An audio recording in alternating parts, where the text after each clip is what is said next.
ایک گاؤں میں ایک بڑھیا رہتی تھی۔ اس کا ایک بیٹا تھا جو کہ بہت کام چور تھا اور وہ شیخیاں پکڑنے میں مصروف رہتا تھا۔ اس کو سب شیخ چلی کہتے تھے۔ بڑھیا محنت مزدوری کر کے اپنا اور اپنے بیٹے کا پیٹ بھرتی تھی۔ ایک دن بڑھیا بیمار ہو گئی۔ گھر میں کھانے کو کچھ نہ تھا۔ رات کو ماں بیٹا دونوں نے فاقہ کیا۔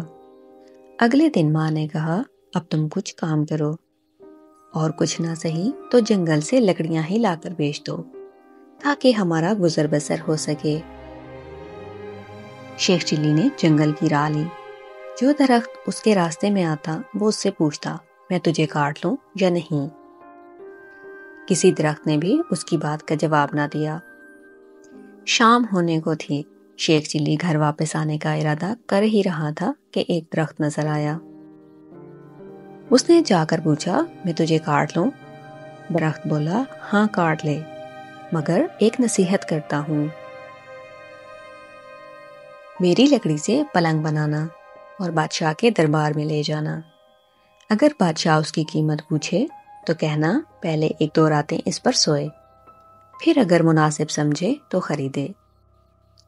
شیخ چلی نے درخت کی ہدایت کے مطابق اس سے لکڑیاں کاٹ کر ایک بہت ہی حسین پلنگ تیار کیا اور بادشاہ کے دربار میں پہنچا۔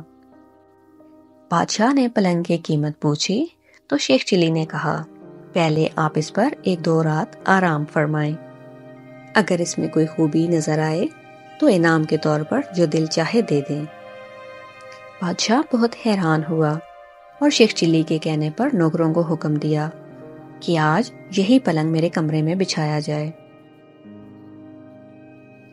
رات ہوئی تو بادشاہ اسی پلنگ پر سویا۔ آدھی رات کو پلنگ کا ایک پایا بولا، آج بادشاہ کی جان خطرے میں ہے۔ دوسرے نے کہا، وہ کیسے؟ تیسرا بولا، بادشاہ کے جوتے میں کالا سانپ ہے۔ چوتھے نے کہا، بادشاہ کو چاہیے کہ صبح جوتے کو اچھی طرح جھاڑ کر پہنے۔ بادشاہ یہ سب باتیں سن رہا تھا اور صبح بادشاہ نے جوتے جھاڑے تو واقعی ہی اس میں ایک سانپ بیٹھا ہوا تھا۔ اب دوسری رات جب بادشاہ سویا تو پھر پایوں نے باتیں شروع کر دیں۔ ایک بولا، تم پلنگ کو سنبھالے رکھو، میں کچھ خبریں جمع کر لوں۔ تینوں پایوں نے پلنگ کو تھامے رکھا۔ جب چوتھا واپس آیا تو اس نے خبر سنائی کہ بادشاہ کا وزیر سازش کر کے بادشاہ کو ختم کرنے کے بارے میں سوچ رہا ہے۔ پھر دوسرا پایا گیا اور خبر لایا کہ بادشاہ کی ایک کنیز وزیر کے ساتھ مل کر بادشاہ کو زہر دینا چاہتی ہے۔ تیسرے پائے نے تجویز پیش کی کہ بادشاہ کو چاہیے کہ وزیر کو سزا دے۔ چوتھا پایا گیا اور یہ خبر لایا کہ بادشاہ کو جو دودھ صبح پینے کے لیے دیا جائے گا اس میں زہر ہوگا۔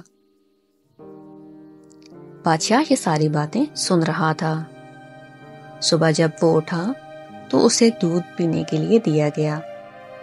بادشاہ نے وہ دودھ نہ پیا بلکہ وہ دودھ ایک بلی کو پلا دیا اور بلی وہ دودھ پیتے ہی مر گئی۔